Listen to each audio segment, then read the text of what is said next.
Hello and welcome to the Yesterday Show.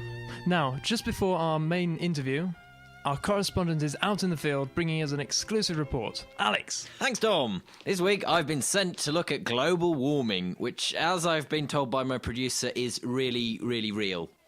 It's real now.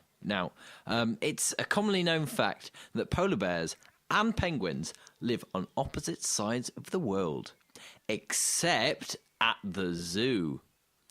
Now, I am going to suggest to you, the listener, that with all the flooding, ice flows, and attacks by Al Gore, that the world will in fact become increasingly like a zoo. Just think of it. Just picture in your tiny minds for a moment. Tigers in Taunton, whales in Wales, and squirrels stealing all your nuts.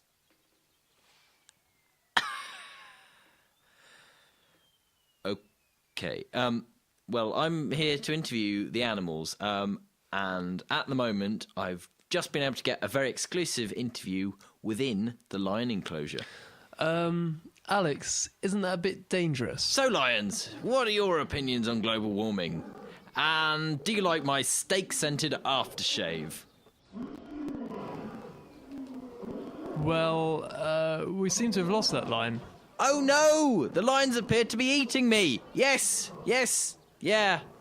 So we're going to continue on with our next segment. Yes, they definitely are eating me, and their views on global warming show a distinct lack of modern scientific knowledge. I'd say they're going against the main scientific paradigm of the moment.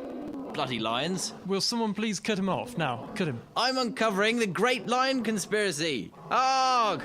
These lions are eating me to hide the truth about global warming. Back to you, Tom. Thank you, Alex. This week, I have over the phone a man who calls himself Anonymous Rex, who is apparently staging a sit-in. I say a man, I should say a student. Yes, well, I'm 19 years old. I deserve to be called a man, actually. Okay, a man who studies...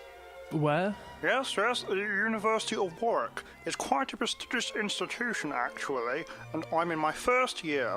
Right, and this sit-in, where is it and what's it all about? It's at the University of Warwick. Yes. And it's about the horrible state of student accommodation. Right, is this the accommodation on campus or nearby the university? It's on campus, and it's very nasty. My room is awful.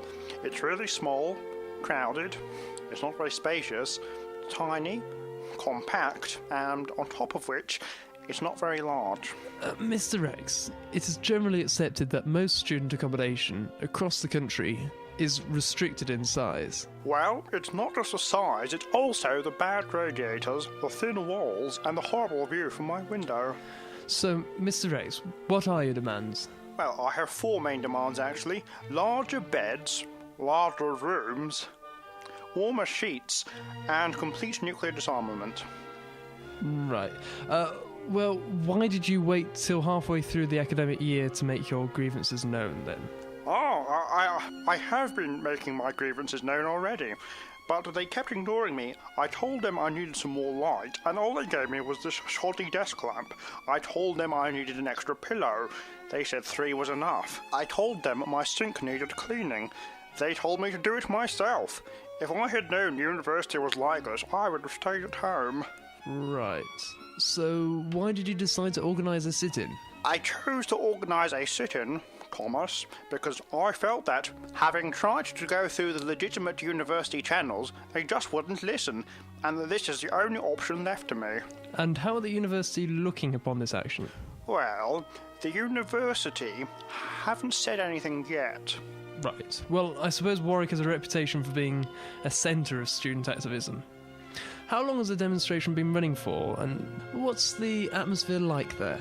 The demonstration has been running for 3 hours. Obviously, it'll go on for a lot longer if it has to. Some of us are even thinking of sleeping in if our demands are not met.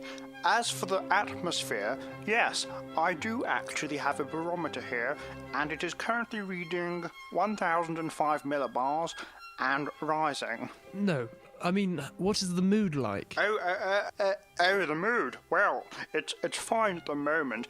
I'm not really sure what we're going to do for food, though. Okay, so how many protesters are there then? Well, at the moment, it's just me. But I've been talking to my friends earlier, and they might be coming along later to support me, and maybe bring some biscuits. Mr. X, do you really think this sit-in can be a success? Well, Clause 125 says that I should have a welcome mint every morning and a copy of the Times. I have never received either of these, and it's quite frankly embarrassing that I, an important first-year student, should have to walk all the way down to Cost-Cutters just to buy a newspaper and a packet of soft mints in the rain. Really? That sounds quite a specific thing for Warwick accommodation to say. Yes, it's all written down. Also, Edict number 12, and I quote, states that a log fire shall be installed in any room should the student so request it. It's now the height of winter and I still don't have my log fire. And whereabouts are you staging this protest? In my room. In your room? Yes? You plan to stay in your room until the demands are met? That's right. Well, then how do you hope to attract publicity? A protest is a protest. Yes, but in your room. It's not just my room, Thomas, it's everybody's room. We are all part of the student body. We all pay rent. This affects all of us. Well, perhaps so, but it's still only happening in your room, isn't it? Yes, but I'm not leaving. I'm going to stay in my room until the university starts listening. I'm not going to any seminars, any lectures, nothing. What about the bathroom? The protest isn't in the bathroom, it's in my bedroom. I've really made that clear. No, I mean, what about bathroom visits? Wouldn't this leave your protest unmanned? Or compulsory kitchen meetings, perhaps? Or if there's a fire alarm? That's enough questions. Mr. X, I put it to you that you're simply living a lazy student lifestyle and you want to be on the front page of the Warwick Boar. No, not just the Warwick Boar, also the Sanctuary. Thank you, Mr. X. No, listen, I have more demands. Thank you, Mr. X. I demand that Radio Warwick organises an international peace conference. Thank you, Mr. X. I hope you have enjoyed today's show. And now it's back to Mumbling On.